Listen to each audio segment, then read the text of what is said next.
timid agaasimo waaxeedyada iyo maamulayaashu ka mid yihiin maanta waa maalin runtii farxad inoo ah Soomaaliland ahaan waa maalintii aynu ku dhawaaqaynay natiijadii sanad dugsiyeedkii 2022 ee ahaa fasalada 8aad iyo fasalada 12aad ee dugsiyada sare sidaa ogeed haddaan wasiir warbixin yar ka horreysiiyo sanadkan imtixaanaadku runtii aad iyo aad bay u fiicnaayeen qaabka loo dejiyey wuxuuna ahaa sanad keliya lagaga qaadayeen sanadka afraad oo keliya ayaynu sanadkan ku imtixaamaynay maadaama duruufo badan iyo wax badan jireen sidaa darteed analysis fara badanna way sameeyeen xafiiska imtixaanaadku runtii iyagoo oo أو كعاونة يوم تقانا وزير وزارة وحبرشتنا وحلا السمية قيمين كدو أنتي سنددي هورل السميني سبلو وجادو هذا وحي إسبدله كرسيمو وصدع يوحي لمده هذا سوق هذا النوع دوكسي السراء سنة كان واحد أوفريستي ترى أرضية أردن صدقية طبعا كن تضوى بقول أفريس ديتن أرضي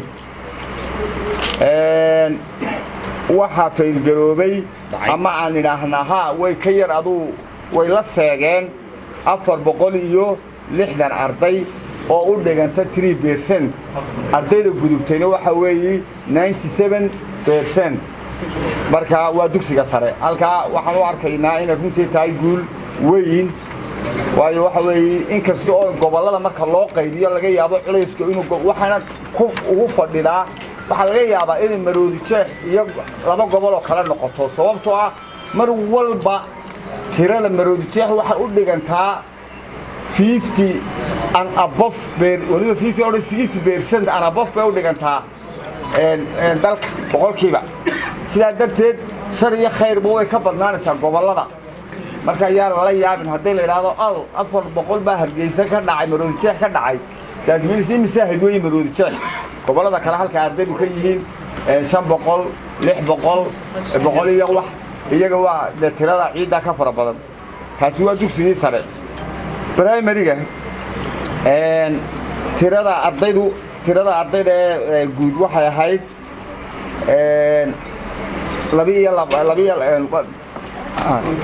tirada guud waxa weeye 22,970 arday waxa gudbay 22,400 iyo 250 oo u dhiganta 94% waxa dhacay 1,330 oo u dhiganta 6% iyaguna waa dugsiga dhexe haddaan in yar markaa faaleyno waxa jira sanadkan moobilada la soo qabtay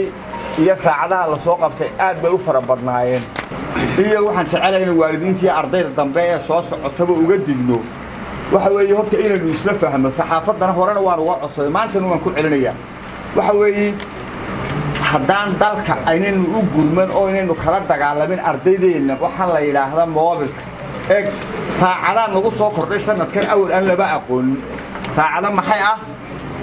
moobilo oo imtixaankii lagu tiigareynayo marka bal idinka idin weydiiya haddii ardaygii yara au ku fikiro ama ardaydii yara ku fikirto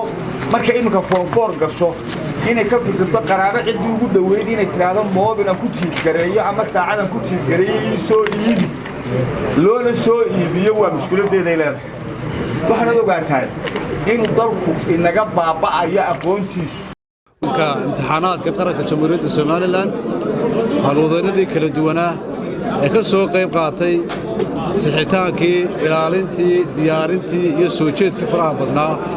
oo ka mid tahay mas'uuliyadaha ugu waaweyn ee qaranka ay wasaaradda waxbarashada mas'uulka uga tahay waxaan kaloo mahadcelinayaa wasiirka wasaaradda waxbarashada iyo sayniska agaasimaha guud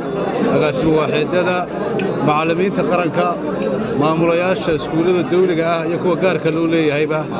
iyo ardayda maanta halka kale u fadhino inuu natiijadooda sheegno marka koowaad waxaan hambaleynayaa ardayda guuleysatay oo leeyahay hambaliyo waxaan sidoo kale iyagana hambaleynayaa ardayda kale dadaashay laakiin fursadii aan helin iyagana waxaan leeyahay dadaal wanaagsan baa inoo ballanaa insha allah nolosha taariikhduna waa isku day aqoontuna waa isku day tallaabada koowaad haddii aad gaadhsiin kari weydo tallabaad baad gaadhsiinaysaan sidoo kale wasaaraddu waxay mas-uul uga tahay qaranka waxa weeyaan ilaalinta anshaxa ardayga soo baxaya oo ka bilaabma barbaarinta oo ka bilaabma ilaa dugsi sare imtixaanka maanta lagu dhawaaqayaa inuu yahay imtixaan rasmi ah oo ay ku camal falayaan dhammaan daneeyayaasha waxbarashadu oo ay ku jiraan wasaaradda waxbarashadu iyo dhammaan goobaha waxbarashadu waa kow waxa ku jira oo kale oo aan doonay halkan inaan ka sheego lafagurka guud ee wasaaraddu ay ku samaysay ee ka duwan sidii sanadkii hore aynu u lafaguri jirnay 7 meelood ayay wasaaraddu ka qiimaysay imtixaanka wasaaradday la wadaagi jireen xafiisku dabeetana wasaaraddaa ku go'aan qaadan jirtay maanta laakiin waxaynu la wadaagaynaa dadweynaha iyo warbaahinta koo waxaynu eegnay sanadkan iyo sanadkii hore marka la isbarbar dhigo dhibcaha ardaydu ay keeneen waxbarashada Soomaaliland ma kor bay u kacday mise hoos bay u dhacday waxay sheegaysaa inuu kor u kacday sanadkii hore waa dugsigii sare celceliska ardaydu ay keeneen wuxuu ahaa 360 halka uu sanadkan ka yahay 860 laba waxaynu isbarbar dhignay oo go'aamada wasaaraddu ay ka go'aan qaadan doonto ka mid ah degmooyinka Soomaaliland berigii hore gobol baa loo yeedhi jiray laakiin imika degmo loo eegay 23ka degmo doorasho labada degmo ee u sareeya Soomaaliland ugu celceli sareeya waxa weeye degmada Sheekh baa ugu sareysa celceliska ardaydeedu 886.6 hambaliya ayaynu leenahay degmada Sheekh degmada labaad ee ugu dhibca sareysa waa degmada Baki oo iyaduna keentay 87.9 hal dhibic oo qura kala sareeyaan dhinaca kale waxa degmada ugu hooseysa Soomaaliland oo dhan waa degmada Hargeysa degmada labaad ee ugu hooseysa waa degmada Boorame waxaynu isweydiin doonaa oo in badan intii la isweydiinayay oo baadhis lagu sameeyay maxaa degmooyinkana kor u qaaday kuwii waaweynaaye wax badan haystayna maxaa hoos u dhigay qodobka labaad ee wasaaraddu ay qiimeynaysaa wuxuu ahaa iskuulada dugsiyada miyiga ku yaala iyo kuwa magaalada ku yaala keeba waxbarashadu way sareysaa waxay sareysaa kuwa miyiga ku yaala oo dhibcaha celceliskoodu uu yahay 78 halka uu kuwa magaalada ka yahay 67 weli waxa soo gelaya oo la tuhumi karaa sababta miyigu u sareeyo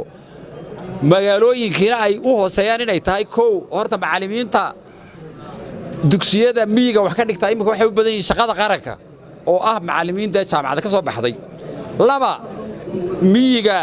miyiga waxaan ku badnayn baraha bulshada waxaynu isbarbar dhignay oo kale dugsiyada dawladdu gacanta ku hayso ee bulshadu leedahay iyo dugsiyada gaarka loo leeyahay waxa aad u sareeya dugsiyada ay dawladdu gacanta ku hayso celceliskoodu waa 71 halka ay kuwa gaarka loo leeyahayna ay tahay 66 maxaa loo aanayn karayaa waxa loo aanayn karayaa tababarka horta waxa iyaga inkastay wasaaradda waxbarashada labada mas'uul ka tahay oo macallimiinta iskuuladaas oo dhan tababarkooda mas'uul ka tahay haddana hadda waxa tababar sareeya kuwa iskuulada ay dawladdu leedahay waxa kale oo la eegayay hablaha iyo inamada waa isku mid ma kala sareeyaan